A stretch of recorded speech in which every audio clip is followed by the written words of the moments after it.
Welcome to the Runna Podcast. I'm Coach Anya, an international marathon runner. And I'm Coach Ben, and one of the co-founders of Runna.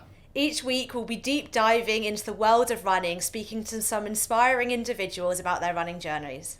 Runna is the #1 rated running coaching service worldwide. We help hundreds of thousands of people all over the world train for any running goal. And if you want to try out Runna for free, you can try it out using the code Runna Podcast, all one word, to get 2 weeks of free access to the Runna app.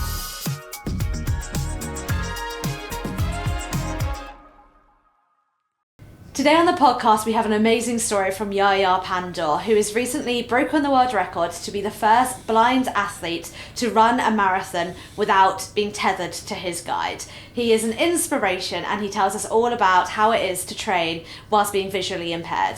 Let's get into the episode. Hello, Yahya. How are you? Welcome to the podcast. I'm good, thank you. Thank you for having me. Thank you so much for coming on. I'm so excited to hear about your story. Can you tell us where this incredible journey that you've been on all started and how you found running? So I only started running just over a year ago, so it's still very, very new to me. I did some work with an organisation called British Blind Sport, and they were telling people they'd done a survey that most blind or visually impaired people aren't very active. I think over 95% of blind or visually impaired people have no sort of activity in their daily lives. So we did a whole campaign to get people more active. I was doing jiu-jitsu at the time, but thought, let's try something different. There was a half marathon event coming to the city that I lived at, so I thought, let's just do something silly, let's sign up for it. The worst thing that can happen is I either do it very slow, which I did, or don't do it at all. And I just loved it. I really did. I think it was just the challenge, something to work to, being able to see the result at the end, completing the race, however slow it was. Just been setting myself more and more challenges as time goes on, because that keeps me motivated. I guess training for a first half marathon is extremely hard for anyone, and during a lifetime achievement for a lot of people. It's obviously a lot harder to do that when you're blind. How did you go about working towards the half marathon? Yeah, so I thought the good thing about running is it has no cost when you start. I wore old trainers, old jogging bottoms, old t-shirt, didn't buy any special shoes or fancy equipment. I just sort of started running. There's this website by England Athletics where it's called Find a Guide. You just type in your postcode and it has a list of guide runners who have completed a course in your area. Messaged the 3 people that were on there. One of them got back to me and we went out on a run. It was supposed to be a 5k run, but I think I managed about 3k before dying. I think I did that thing where everyone does. They try and run as fast as possible because it's the first time running and you think that's how running works. And then you can't even complete the distance that you set out to do. So it's been a learning journey. And presumably that first run is so freeing because you've got a guide with you. And most people could go out on a run and do it. Yeah, whereas it's both freeing and scary because you're putting your trust entirely in someone you've never met before. You've communicated with via messenger to set things up, but here you are in a location that you sort of know because you've lived in that area your whole life, but you're putting your hands in a complete stranger. So it's scary initially, but every guide that I've had, we've just got along so well that it then does become such a freeing experience, because normally I'm holding on to someone, I've got my cane. Whereas when I'm running, I don't need any of that and I can just run. And so on your first run, did you have a bit of rope between you? Did you hold? I most of the runnings that I do, especially on road runnings, just for safety, I do have a tether. Yep. The challenge with Manchester, the marathon that I did, I wanted to do it untethered, which would then end up creating a world record. So you went from this first half marathon that you trained towards in quite a short space of time to work towards Manchester. Yeah, well, I needed a new challenge to keep me excited. I find if I have something on the horizon, it keeps me motivated with training. My sister started running the same time as I did, and she was like, let's do the marathon. So we did what everyone does, put your name in for the ballot for London. Didn't get London, so it's like, what's next? And Manchester was one of them. Reached out to them to see if they would help me create this world record, and they were more than accommodating. And I thought, let's give it a go. It's like my approach to many things in life. Just have a go. If it doesn't work out, it doesn't work out. But at least you then can't say you haven't tried or done it. It's so amazing. I can't believe it. And you did Manchester in 4 hours and 22 minutes? Yes, which was... I just wanted to complete it. There was no time limit. It was, let's just get it done. It's still so fast. Faster than my first marathon. Yeah, like now that I've done it, it's time to work on things like speed and things like that. Well, if you follow Anya's trajectory, you'll be she's incredible. You'll be 2 hours and 22 in 2 years from now. Just incredible. And in 2 years, yeah, that's amazing. So I guess like running in an event, we're surrounded by so many people. That's really hard for anyone, but to try and do that where you don't have doing that visual spatial awareness, how do you go about dealing with that? Well, I think with Manchester, it spurred me on. There's something about tuning into the crowds and listening to them and what they're saying and cheering. So it takes you away from the pain of running a marathon, especially towards the end. But, kudos has been given to my guide, George. He had to speak very loudly. He had to ensure that I was safe. He had to not only run, but talk to me for the entire duration of the race, just so I could anchor myself to his voice.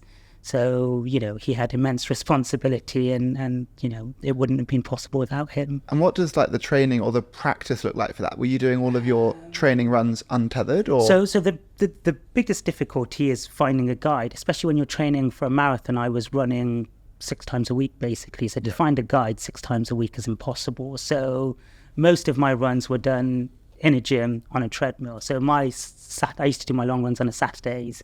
Just imagine doing 4 hours on a treadmill in a dark gym with no windows. It's a good thing that I can't see, but it does get very, very boring. Yeah.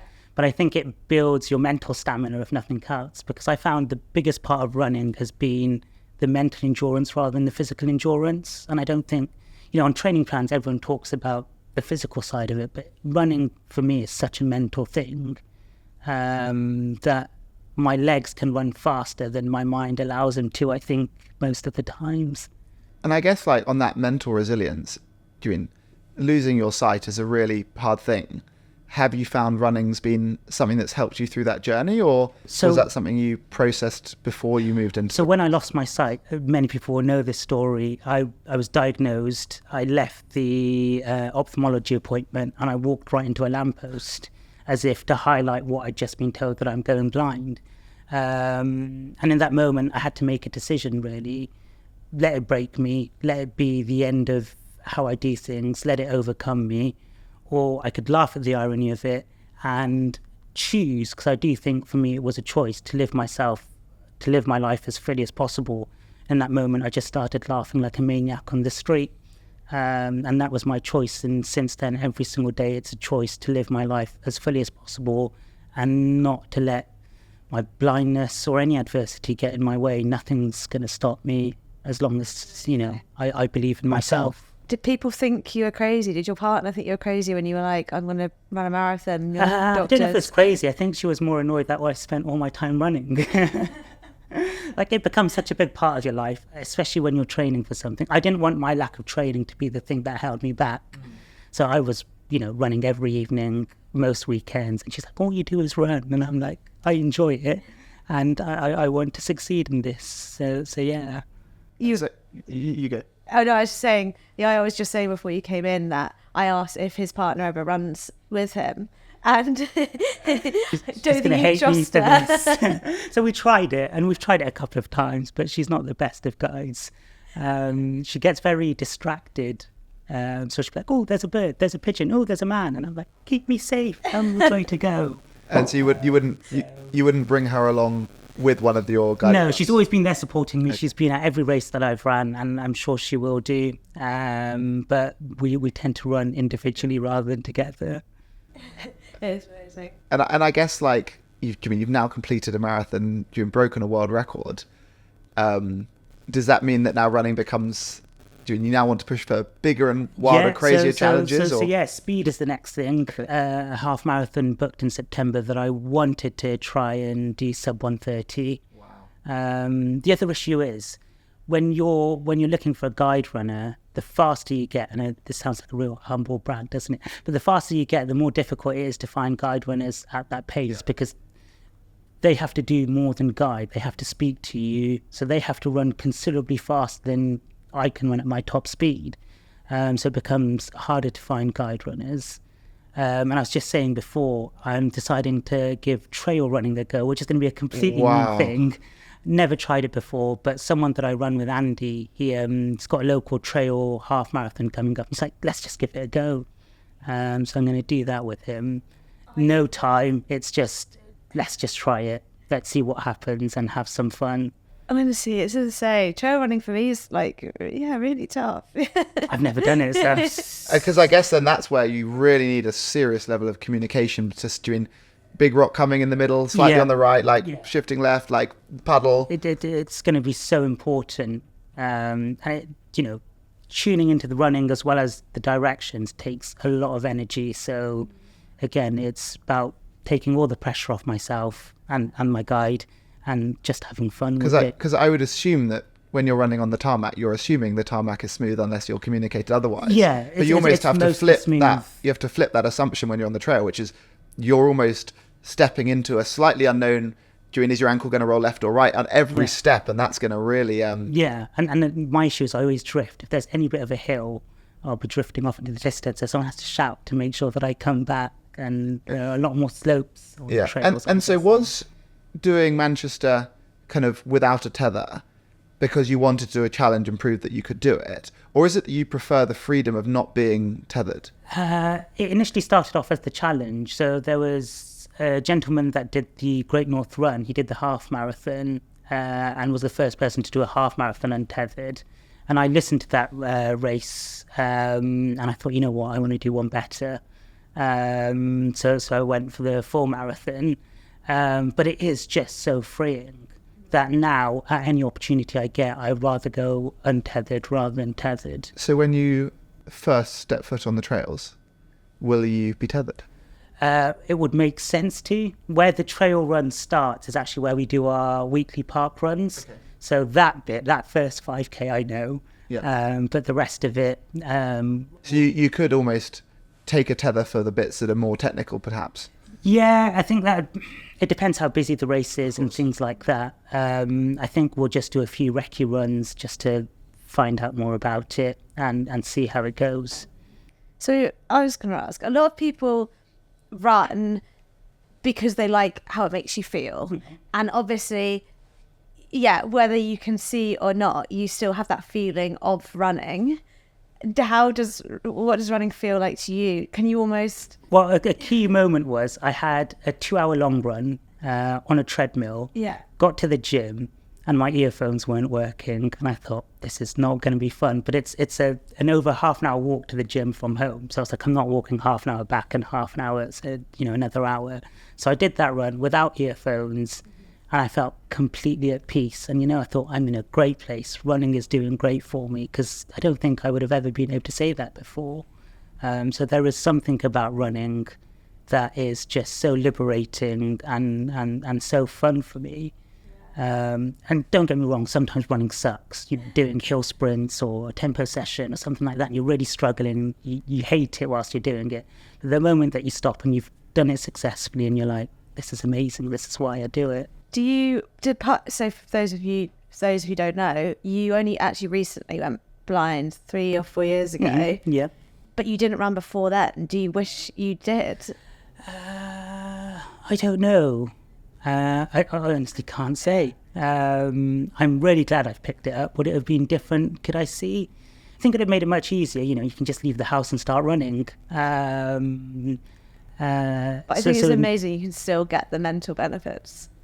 Yeah, but I think there's some, especially when you're doing a run outside, especially when it's nice weather like today, I'm going on a run this evening, and it will just be so good to get out, not be stuck at home, and then just get out and about. And it's a good excuse, isn't it, really, at the end of the day? I can't get over your daily step count. So you walk for half an hour to get to the gym? Yeah. And do a 2-hour long run? Yeah. And then do you walk home? I do. And do you know what the worst part is? I live on the top of a hill, so on the way back I have to go uphill, which I hate. I count that as towards my training. That is some incredible endurance. you just have to, like, for sighted people, you can drive to the gym, it'll take them a few minutes, that's fine. They can literally leave their door and go on a run. I don't have that luxury, unfortunately. And it's that choice, when you're training in December, when it's pouring with rain and you've got to do a half an hour walk to the gym, it's making that choice. I'm going to do this. I'm not going to let the negative thoughts win.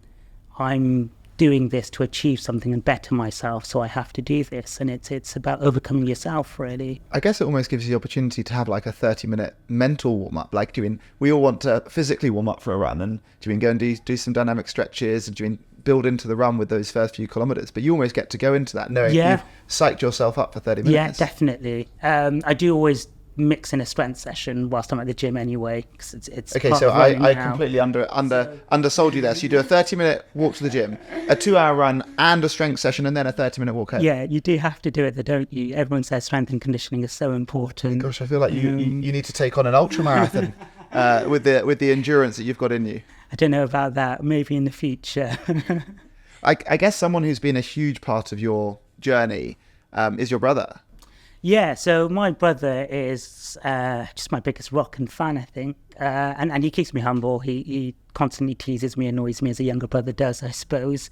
He's just incredible. He was there pretty much throughout my entire sight loss journey. He's just, if you ever meet him, he's the person you'd want to be, I think. He's just so warm. He just gets along with everyone. He's got such a positive attitude on life that's just infectious. He's amazing. That's amazing. Yeah, I've watched some of your TikToks, which are very funny, with your brother. Yeah, he's got a great sense of humour. Yeah. I think you're noticing a lot of them. There's a theme of him bullying me in some way. How important is the support and the community around you, especially for running So whilst being I've visually been impaired? incredibly lucky in the fact that I've got an amazing support system. My family are incredible. My friends have been incredible. The people that I've found through running, every single person that I've come across has been amazing. I've never had a bad experience. I think running is such a great community, isn't it? Everyone is on some sort of journey in running.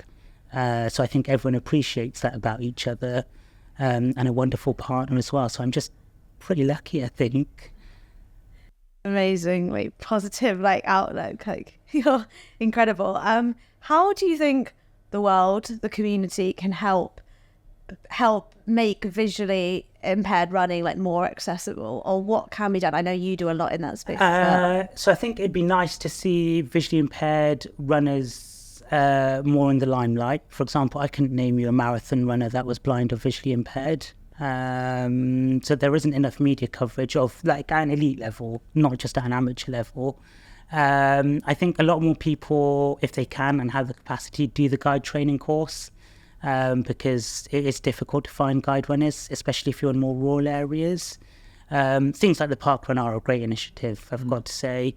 And yeah, just people asking questions, because there are so many perceptions, I think, of blind or disabled people in general, where people feel like they can't do things in the same way, or they just can't do things full stop.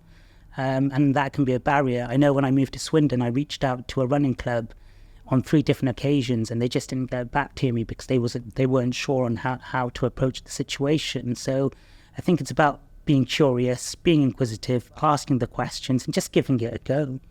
I always say, what's the worst that can happen? I'll fall over and graze my knee. So what? I can get back up. So it's just trying. And if everyone has that attitude and that mentality, it will make it so much easier. And do you find the sheer confidence you have now that you've been able to take on a marathon? I think as a blind person, you have to have that confidence. If you want to succeed, you have to be an advocate for yourself. You have to keep on trying. Otherwise, you'll get left behind. Or if you don't get me wrong, I get nervous, I get anxious, I get scared, but it's about accepting that's okay to feel, and then putting things in place so that you can overcome that. And then that powers you back on in other areas of your life outside of the running. Absolutely. It's not just about running, is it? The endurance that you build, the mental stamina that you build, the ability to focus and follow a plan, all of those things, the resourcefulness that you need to find guide runners, fit everything into your day, that follows you in your outside life, doesn't it? Yeah. And I guess what advice would you give to your younger self when maybe you had that first diagnosis, knowing that you have such a phenomenal life now? Keep going, because when you get that diagnosis, your world does end in some form. You're never going to be able to live your life in a similar fashion. Things change so much. I could improvise a lot more when I could see. I could just go out and do things, whereas now things take a lot more planning. So it's about keep going. You all have those dark days, literally and figuratively, but it's about just keeping on going.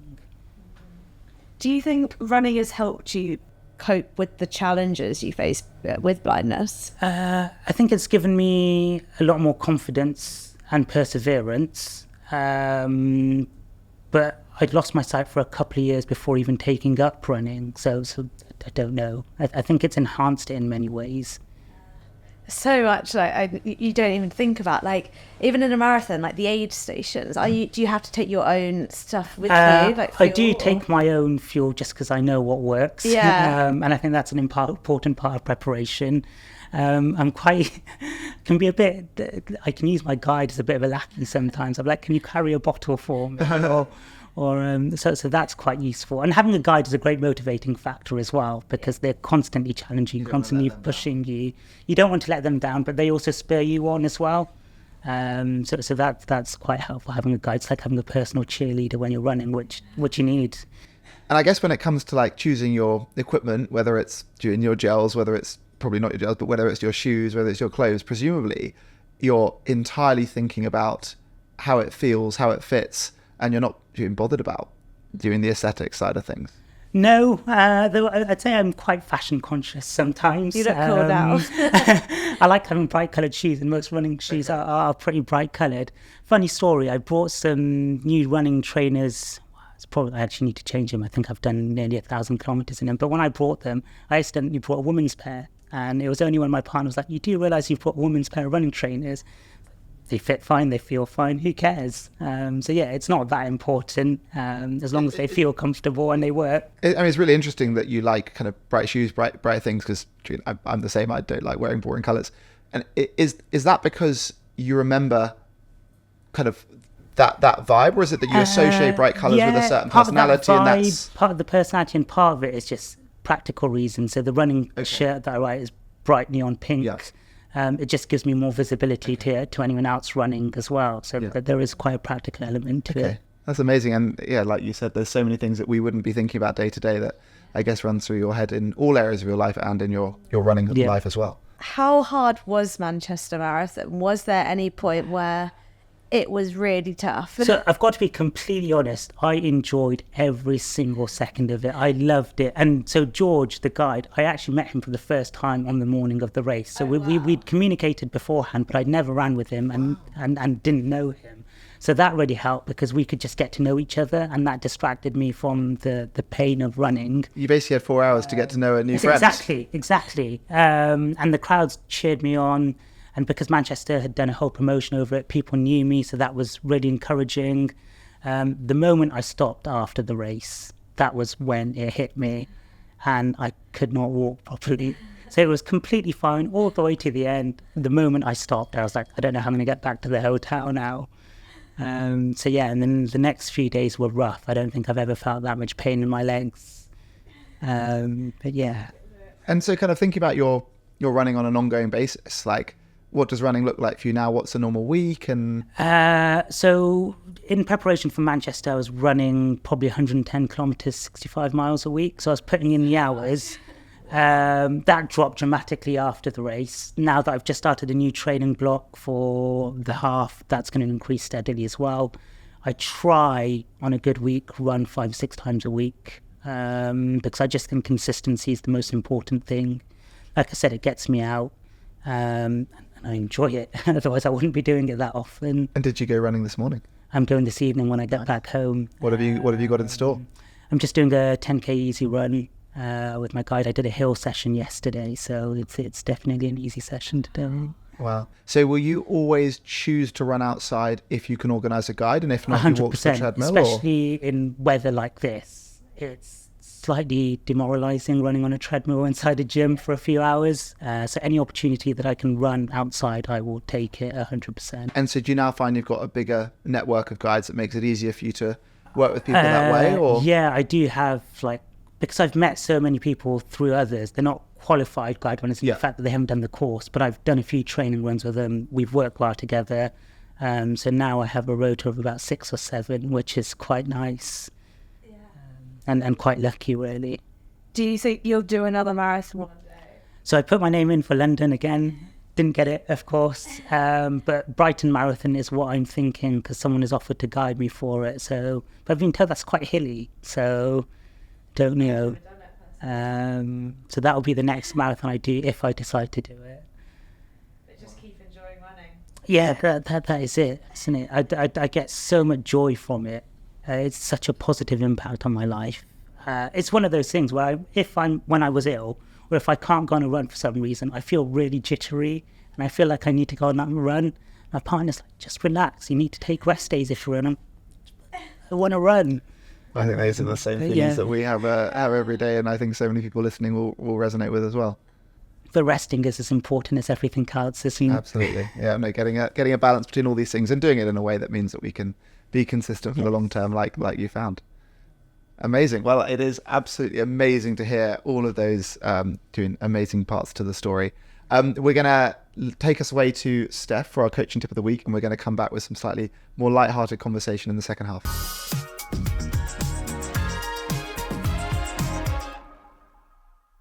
Today, I have 3 non-negotiables for you when it comes to fueling and training. Life is all about balance, but there are certain things we can do in our training to really optimize our performance. My first one is avoid doing fasted training. This will delay our recovery, the depleted energy will affect our performance, and this can have a knock-on effect on sessions to come. My second one is for any runs you do over 70 minutes, make sure you're fueling. Take with you a gel, an energy bar or a drink, and consume this every 30 to 35 minutes. My final one is, as soon as you finish your running session, make sure you refuel and re-energize with a protein-rich and carbohydrate snack. The carbohydrates will help restore any energy reserves that have been depleted, and the protein is great to build muscle. Stick to these rules and you won't compromise the quality of your training.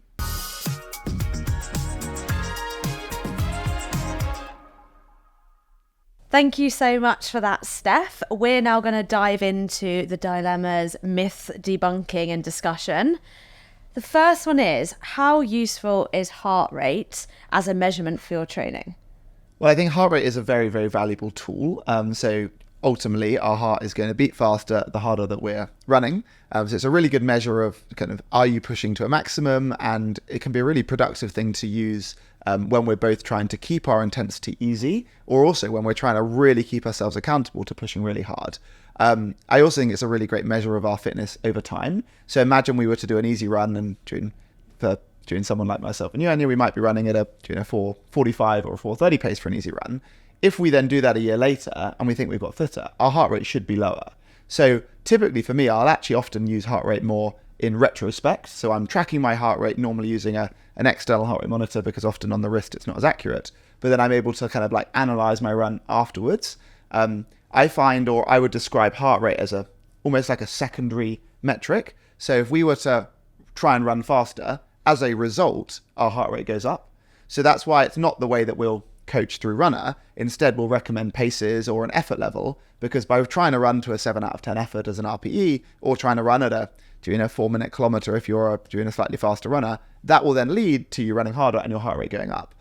Rather than trying to run to a heart rate, which then means to do that, you then need to run faster. But there's lots of different ways that one can train, and I think it's a very useful thing for everyone to understand and to be aware of. Yeah. Is there anything either of you guys would add to that with heart rate? I don't actually use a heart rate monitor because it's quite difficult. It's just another gadget to add. But I go by effort, or what I call conversational pace. If I'm running with my guide and I can talk to them without any effort and still run, then I know I'm running at a good level for my easy runs. Yeah. Obviously, when I'm doing my much harder runs, I can barely talk towards the end of it, and that's telling me I've got a hard effort. Presumably with that in mind, you would never listen to music when you run.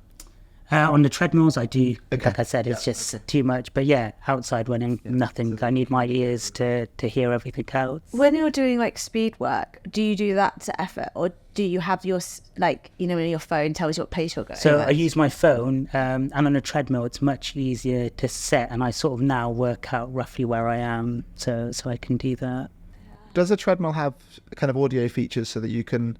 How do you understand? I've just had to get used to it. What is that simply the number of clicks or what you're pressing? Yeah, number of clicks. So I know what my steady pace is. If I'm doing speed sessions, then what the max speed is. For hill sessions, I just do something really simple. I do it on maximum hill. And when you say you know the maximum speed of the tread, does that mean you're doing intervals at the maximum speed No, of the treadmill? Okay. Like for hill sessions, I am. Yeah. Because it's just easier. Yeah. I think most gym treadmills go to about 23, 24 Then go to miles some an hour. frightening That would be speeds. Yeah, stupidly fast. Yeah. That'd be incredible. No, I can't go that fast. I now know roughly what it is. No, that's great. We'll ask one more. This is a myth in my eyes, anyway. Running a marathon is the ultimate goal. What are your thoughts? Well, I think it's so common that people think that one should aim or aspire to run a marathon one day, and that's partly because you're telling this amazing story about running a marathon, and you're a marathon runner. I like running marathons, but I think like the way I would think about running is running's this amazing thing that we all get to enjoy, and I don't think everyone even needs to be a runner. I think everyone needs to find some form of regular exercise to be a healthy person, to be a healthy, hopefully, and happy person. For those who view running as their medium, people might aspire to get faster and to get stronger or to do big challenges one day. But I think absolutely not. I think a marathon is a really hard thing. It takes an enormous amount of discipline and an enormous amount of compromise in other areas of our lives. And running might be one of the many sports we play, or it might be this thing that we're getting into and we're really enjoying it around a really stressful job and a family, and you've been working towards getting to a 10K and seeing that as a sustainable long-term part of their journey is an amazing way to do it. I think we and so many people glamorize doing a marathon. It's an amazing achievement. For some people, it might be a tick box achievement once in a lifetime, and for some people it will be their personality, probably like you and I and the three of us even. But yeah, so I think it's an amazing goal for some, but definitely you don't need to run a marathon just to be, or you don't need to run a marathon to be a runner. Yeah, no, not at all. I can only echo that. Find your distance, but just keep variety in there, keep things exciting. And you don't have to run a marathon to be a runner, as you said. You just have to go out and run, and whatever that might be. That might be for 5 minutes a day, because that's all you've got. Or it might be setting yourself a challenge like a marathon. It's just about doing it because you enjoy it, because you get some sort of benefit from it. And yeah, to be active. I think if you enjoy going further, then go further and work up to a marathon. And if you don't enjoy it, then you shouldn't do it. Yeah, 100%. Cool. Right, well, we're going to come on to some fun or silly this or that. So, up first, you're never allowed to eat pick and mix again, or you're never allowed to eat out at a restaurant ever again. So this is really funny. Pick and mix are my go-to fueling. Yeah. Because it's just fun. During a run, I will eat pick and mix as part of my fueling because it's just a fun way. I even sometimes wake up and the first thing I do is eat pick and mix my all time. So that's a really difficult one. That's why we chose it. so yeah, I'm gonna have to go with keep pick and mix. What's your favourite sweets? Oh, I love like fizzy cola bottles or bubblegum bottles or things like that. Something fizzy to Covered in sugar. Yeah. Nice. What about yourself? I actually, I hadn't even thought. I have such a sweet tooth, and I do love sweets. But I also love good food in restaurants, and I'm a really bad cook, so I think I'd have to get rid of the sweets for the restaurants. I'm with you on that. I'm restaurants and no sweets. Although if you'd made it ice cream, that would be a different story.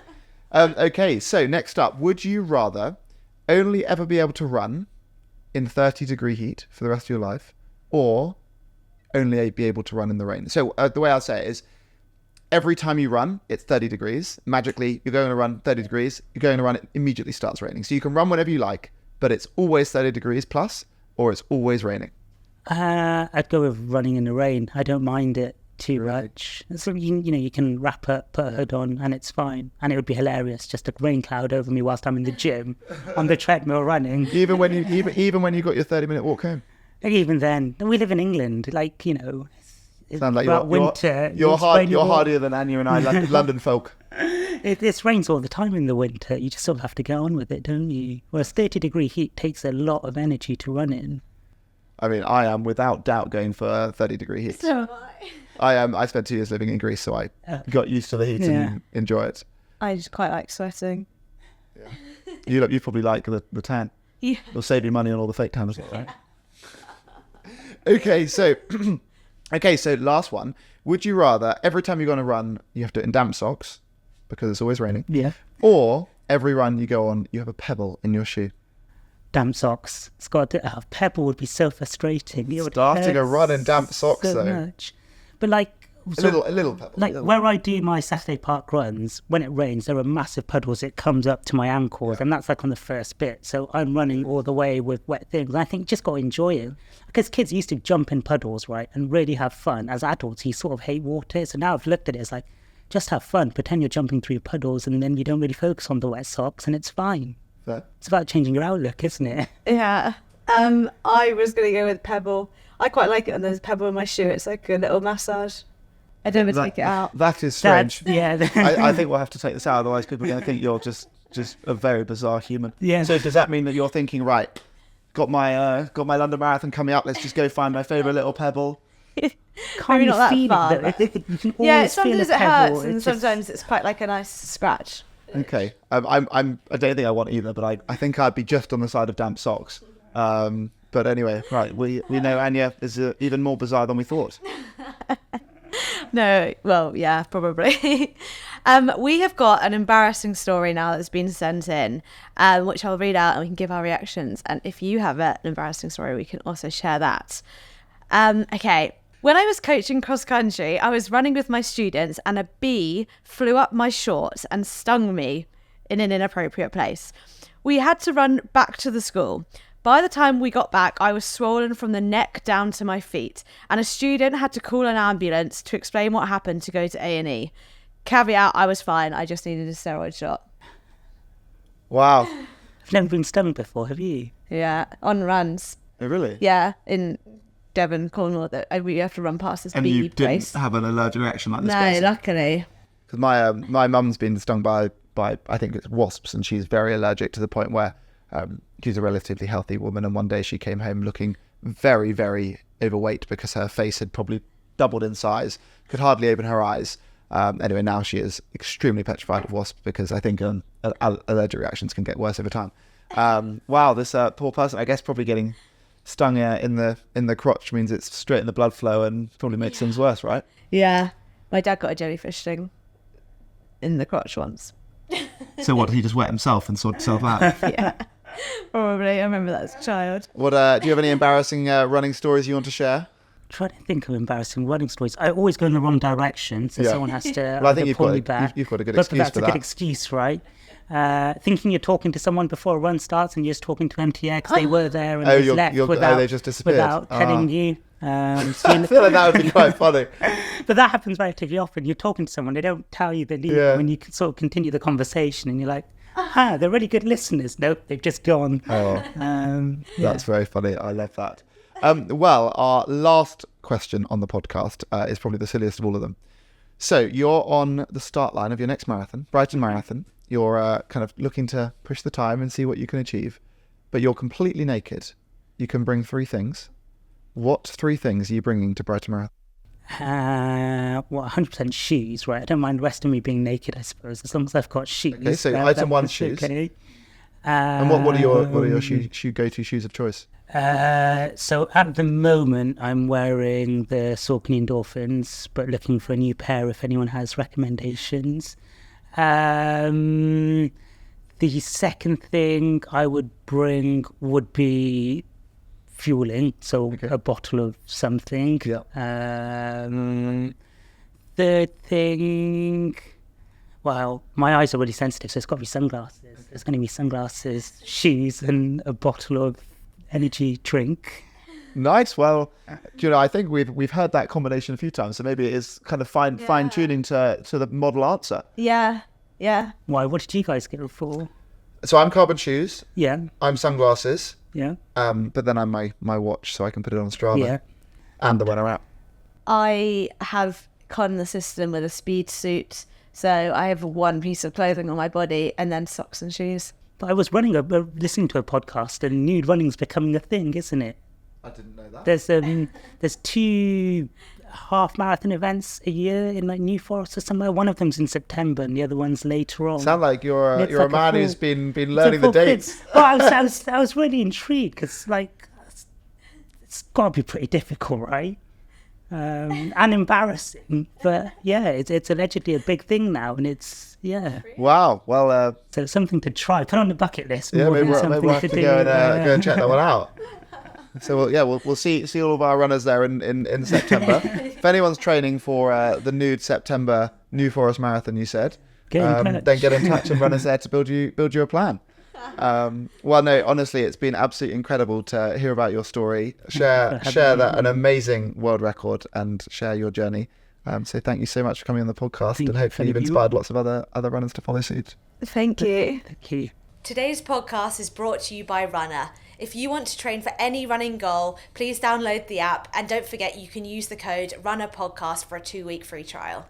If you enjoyed today's episode, please like, share, follow, do all of that nonsense, and we'll be back here next week. And if you want to be featured, send us your embarrassing running story. Either send us a voice note on Instagram or send us an email to podcast@runner.com so that we can have a good laugh at your expense in Runner HQ and share it on one of the next episodes.